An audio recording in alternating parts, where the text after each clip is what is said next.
Umar was riding his loyal horse, Senorita, as he traveled deeper into the thick forest one quiet afternoon. The sun was scorching, and even the wind felt warm on his face. The forest, usually full of life and sound, seemed strangely silent today. Umar gently tapped Senorita and said, "Let's go a little further. Something doesn't feel right." As they moved past the tall trees, he suddenly heard faint cries, soft, painful, and full of desperation. Umar stopped immediately. He looked around, trying to locate where the sound was coming from. Then he saw them.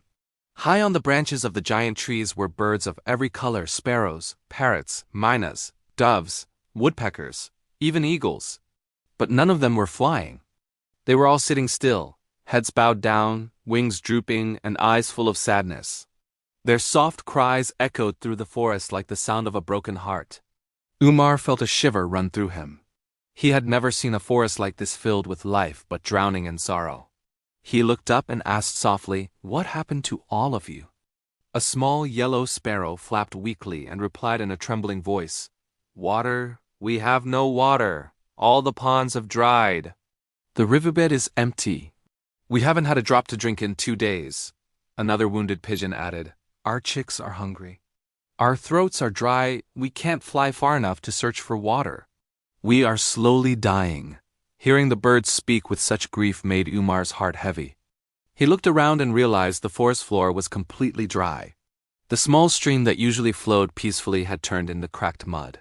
The scorching heat had stolen the water, and the birds were the silent victims of nature's harshness. Umar climbed down from Senorita and placed his hand on her neck. "We must help them," he whispered. He took out his small water bottle and poured the little water he had into his hands. A few sparrows immediately flew down and drank eagerly. But Umar knew this was not enough. There were hundreds of birds, and he had only a few drops. He stood up again and said loudly, "Don't worry, I will bring you water. I promise." The birds looked at him with weak hope. Some nodded. Some just blinked slowly as if they were too tired to move. Umar mounted Senorita again. "Let's go, girl." "We don't have much time." They rushed out of the forest and into the nearby village. Umar knocked on every door. "Please give me buckets, bottles, anything filled with water. The birds in the forest are dying." Some people laughed. "Why are you worrying about birds? They will survive." But Umar refused to give up.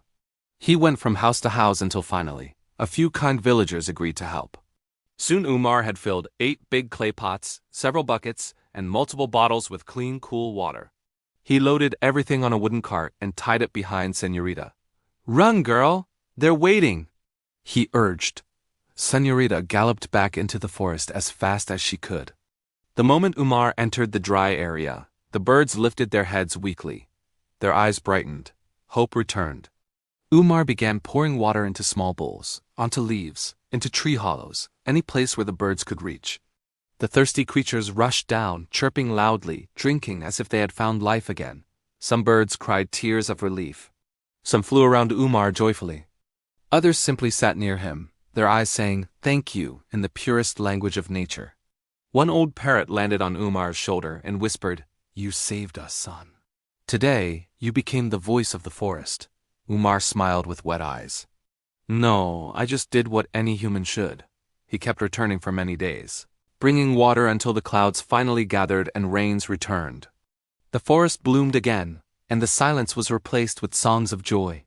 From that day on, whenever Umar rode into the forest, hundreds of birds circled above him, showering him with their love. He had become their hero, their guardian, and the symbol of kindness in a world that often forgets to care.